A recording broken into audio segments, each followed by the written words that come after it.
என்ன சூர்யா? அம்மா கிட்ட சம்பளம் கேட்டேன் சார். அவங்க அப்பாக்கு இன்னும் சம்பளம் வரல, வந்தப்பறம் கட்டிக்கலாம்னாங்க சார். ஆனா பள்ளிக்கூடத்துல சம்பளம் கட்டாத வரக்கூடாதுன்ட்டாங்க சார். நான் இப்ப என்ன செய்யறது சார்? அப்படியா?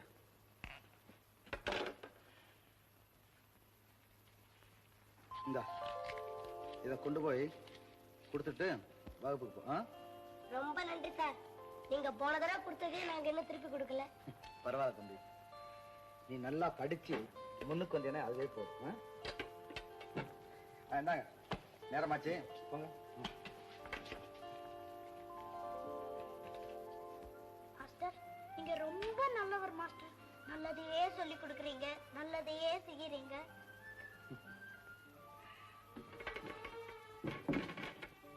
பாலு, எங்க அப்பா எவ்வளவோ சம்பாதிச்சாரு, அதெல்லாம் எப்படியோ போயிடுச்சு. எங்க அம்மா சொல்லி கொடுத்த நல்லதெல்லாம் மட்டும்தான் என் கூடவே இருக்குது. பாலு, நீயும் பெரியவங்க சொல்ற நல்லதையெல்லாம் மனசுல வச்சு அதபடியே நடக்கணும். அப்படியே செய்யற மாஸ்டர்.